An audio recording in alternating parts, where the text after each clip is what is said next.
All right, everybody, welcome into Around the Felt.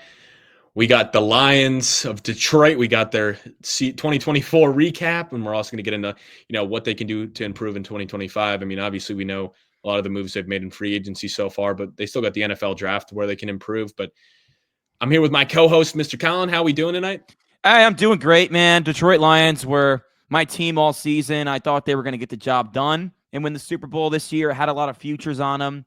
Fortunately, they fell short. They took a slight step back from the NFC Championship game to losing a divisional round to a Commanders team, which I think a lot of people thought they were going to beat. But, the defensive injuries really caught up to them at the end of the year. That they did. I mean, hey, it was a solid season. I guess I'll get right into it here. I gave them a B, Reagan.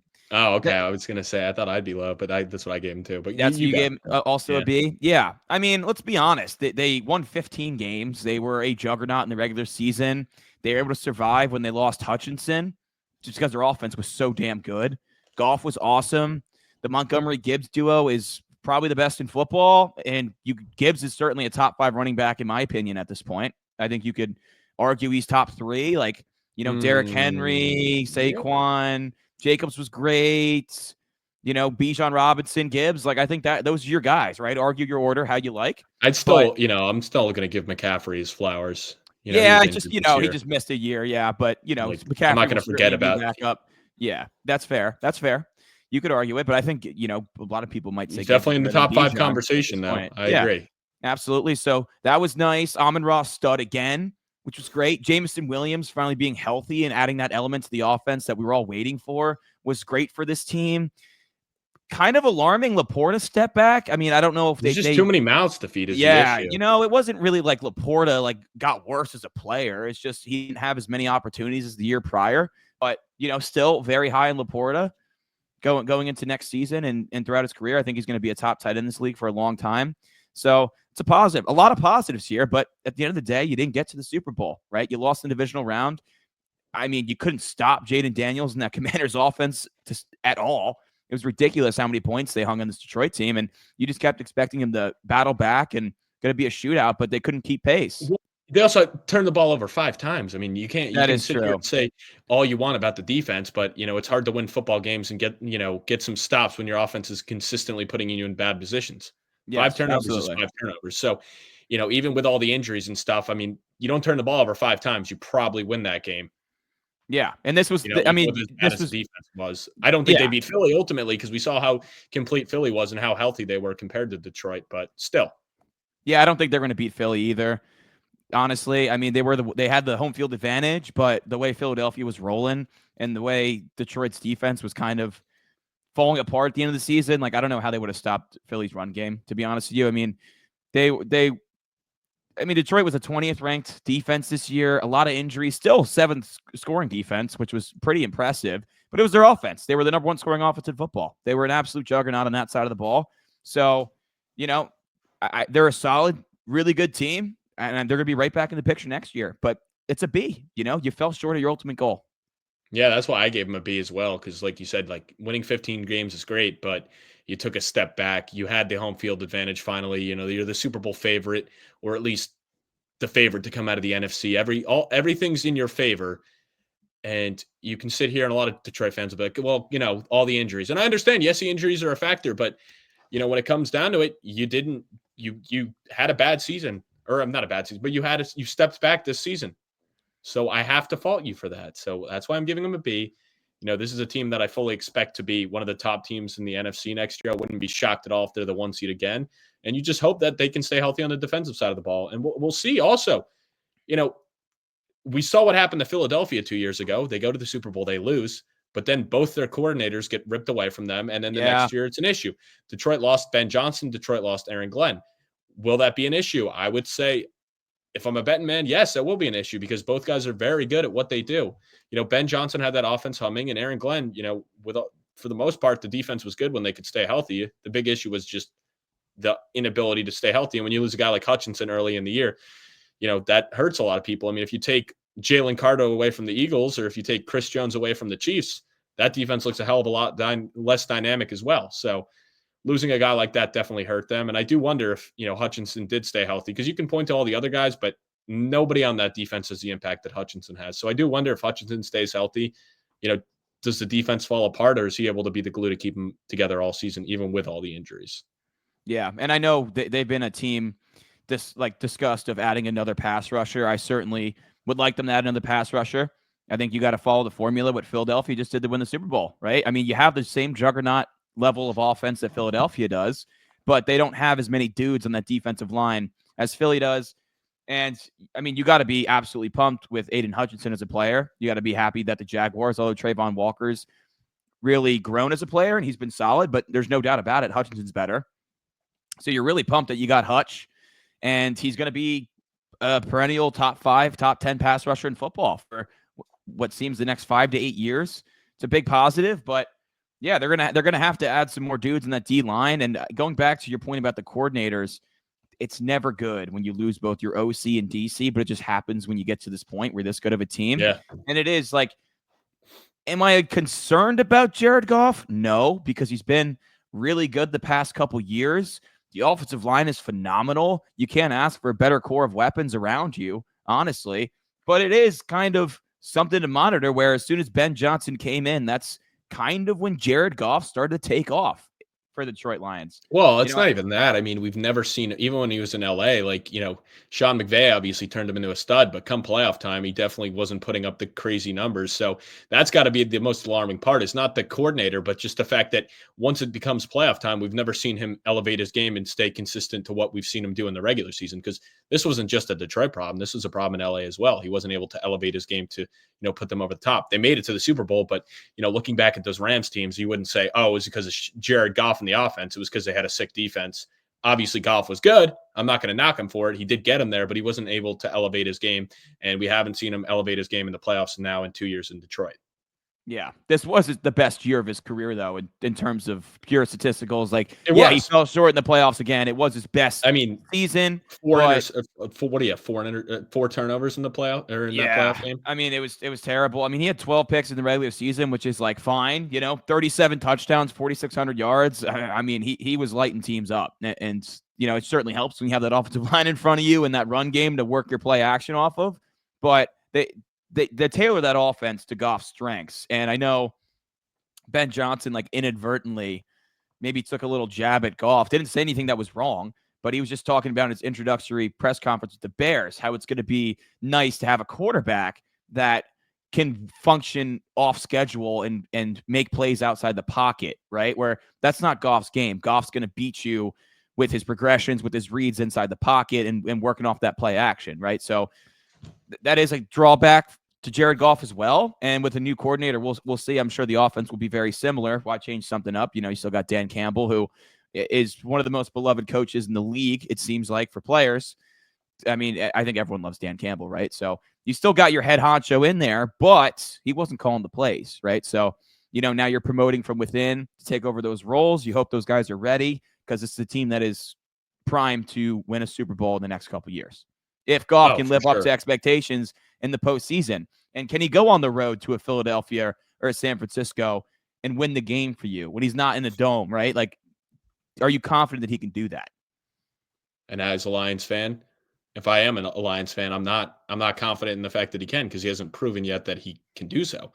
That playoff game, the one fumble and the 3 picks, that's very alarming.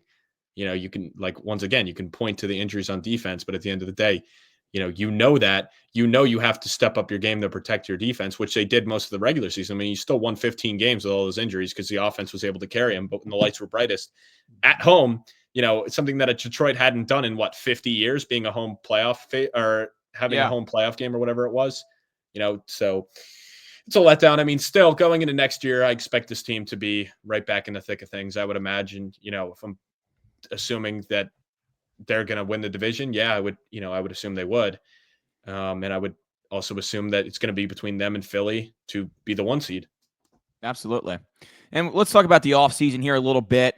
They lost Carlton Davis to the New England Patriots, but they brought in DJ Reed, which I think is a great sign for them. I mean, they just drafted Terrion Arnold in the first round, right? So you look at that and you're like, you know what? That should be a pretty damn good starting corner duo. Brian Branch is awesome in the back end as well. So you're feeling comfortable about this defense. Yeah. But I think going into the draft, Reagan, with pick 28, you look at this roster and you got to lean defense here, right? Well, yeah, and I mean, in a perfect world, you also drafted a Meek Robertson in the second round. So in a perfect world, both of those guys would have developed. So you don't have to pay DJ Reed. I'm fine with it. He's a good corner. He's not a great corner. He's definitely on the decline. So yeah, but in the perfect world, Arnold and Robertson show you enough that you're cool with rolling with them, and I don't think either of them showed enough that you could say for certain that they're the guys and you're comfortable with that. But in the draft, I mean, they're in an interesting spot. You're at 28. I mean, I think there's a couple different ways they can go. Offensively, I don't think you need to address anything. I mean, I guess you could go another wide receiver if like somebody falls to it because Tim Patrick is your 3, but if if Burden's there at 28 or Tet's there at 28, like one of those top tier guys falls, we've seen Detroit, go based off of what they want or what they need. So I wouldn't be shocked at all there. Yeah, they got an unorthodox way that they draft. They don't give a shit about positional value. They just draft the best football player that they see is fit on the board.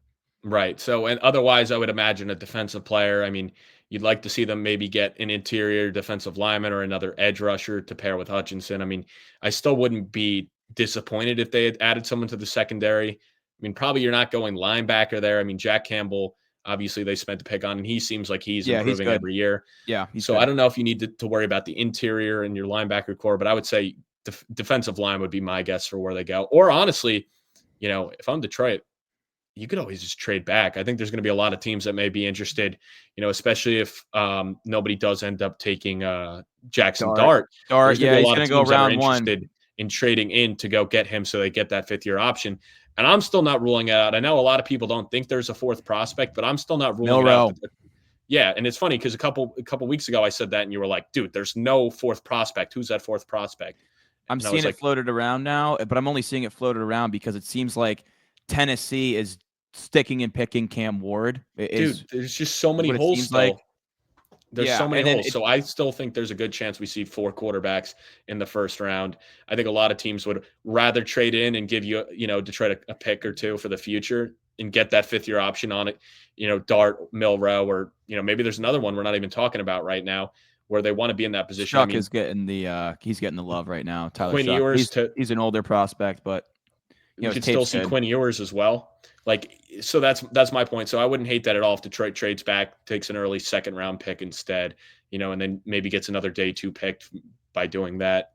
Yeah, I think that'd be smart. I think that'd be smart because, they're a roster that's set up to compete. It's not like they need to stick and pick. Just keep stockpiling picks because this roster is going to get expensive, right? You're going to have to pay Hutch. You have to pay Amon-Ra. Like, those are coming up. You know what I mean? So I don't hate that idea at all. And the reason I'm seeing it floated around is a lot with my Giants because it seems like Ward's going 1. It would not shock me at all. I actually think this is going to happen. I think it's going to go Cam Ward 1, Shedeur Sanders 2 to Cleveland is how I think it's going to go. So I think the Giants are going to get pigeonholed out of taking a quarterback at 3. And then Shane's going to get desperate, moving to round 1 and get his guy. And I did see potential Lions swap for the Giants to get a Jalen Milrow because Dart, it seems like definitely going round 1. And depending on what happens with Pittsburgh, like I know you really like that spot for Jackson Dart. I think that could make sense, right? So I think Detroit is certainly in a position where they could drop into the beginning of day 2. But I agree with you. I think D-line is the play here. I see Kenneth Grant, the defensive tackle from Michigan, who got overshadowed a little bit by Graham. But Grant in his own right is a really good player on the interior, really good against the run. Detroit was really good against the run last year anyways, right? But I think you got to continue to build that defensive line. Or even, I know we talked about this dude a lot, but James Pierce Jr., I think a culture like Detroit could set him right. It could be a good landing spot for him where he could reach his full potential playing opposite of Hutchinson. Yeah, that's an interesting one as well. I mean, I feel like there's a lot of nice scenarios. I mean, that's the fun thing about being a team that's very good and doesn't have a lot of holes. You have a lot of options where it's like some of these other teams, or I guess it's not that they have a lot of options, but they don't have a lot of needs. So you have the luxury of going so many different routes where you see these teams early on where they need a quarterback, and some of these teams it's like, well, they might even reach on a quarterback because they're so desperate at the position, or they might reach in an offensive lineman because they're so desperate. Detroit's in a nice situation where there's not a lot of spots you could point to that they need to address. They can kind of go best available or trade back and be like, hey, we're not in love with anybody. We really don't need to take a pick here. There's teams that are willing to pay a premium to get back in. 100%. I also wouldn't rule out offensive line too. like going a Philly route and continue to add guys. Young dudes could sit for a year, but they just lost Zeitler, so they could potentially take an interior guy, like a Tyler Booker from Alabama. I don't think he'll be on the board at that point. I think he'll go probably before him in the 20s, but that'd be a great fit, I think, for that Detroit offensive line. I know Gray Zabel from North Dakota State's getting a lot of love right now too, getting some first-round looks. So that could be a guy that I think would fit the culture that they want to do as well, and really just continue to add to that strength that you have in the trenches. Yeah, for sure. So, I mean, it'll definitely be interesting. But as a Detroit fan, I wouldn't. I mean, I'd be upset about last year, but I wouldn't be worried. I expect this team to be locked and loaded come playoff time next year. I think they're a lock for the playoffs. It's just a matter of what seed they get. I mean, I would like to say like, hey, if you lock up the 1 seed, it's going to work out. But exhibit A of this year, but just stay healthy and hopefully they're able to. The coordinators they brought in are going to fix what Ben Johnson and Aaron Glenn, those holes will leave. I also think it's a positive that, for a team that was so dominant all year, it still came down to the final week for getting the 1 seed with Minnesota, right? Like, and they took care of business in that game. Like, that was a clutch game. That was very important, was to get that bye. And ultimately, they fell short. They lost in their first playoff game that they had this year. But that was a playoff atmosphere type of game with the stakes that were on the line. So, beating the shit out of Sam Darnold in Minnesota, I think was a positive from that season where, that's a game that builds some character going into the postseason next season. Oh, for sure. For sure. Let's get Drock in here. Yeah, I was going to say, let's get him in here. Yo, where's Drock? Hey. Hi. Okay. First question coming from Walmart. Hey. Specifically for the Lions. He says, Drock, read my question next time, you whore. Okay? But he also didn't ask a question, so we're going to move on to my question. My question for you guys is Jared Goff truly the long-term answer at quarterback for Detroit, or should the Lions start looking for his replacement? I think he's the long-term answer for now. Like, who are you going to find that's better, right? You got him locked in on the contract. I know you took Hendon Hooker as kind of a developmental guy behind him, and he was thought of as he was an older prospect, but his tape was good, and you were comfortable with him. Like, do I think he's a long-term solution for you? No, I don't think we have.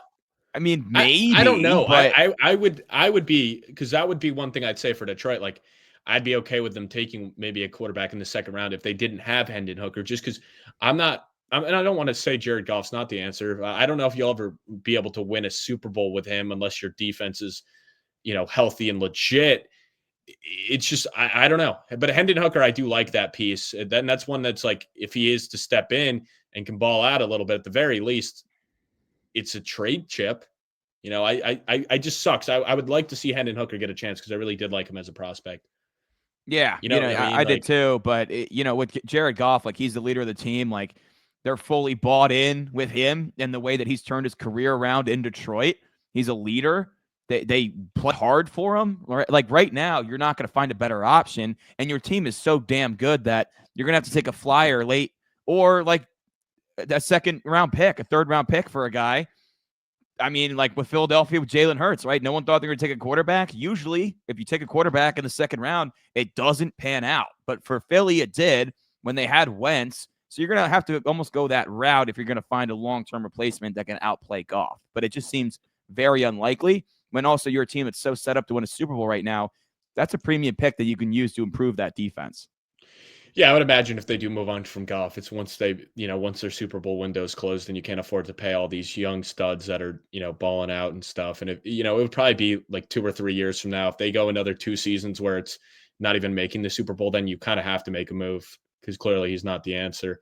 Because it's not like they're in the AFC where you have to go through Patrick Mahomes. Like the NFC is pretty wide open every year where it's top heavy, but it's very manageable to get into the playoffs. And there's no like team where you're like, there's no quarterback like Patrick Mahomes in the NFC. As much as I love Jalen Hurts, he's not as the top quarterback in the NFC. I wouldn't say that, he is Patrick Mahomes level.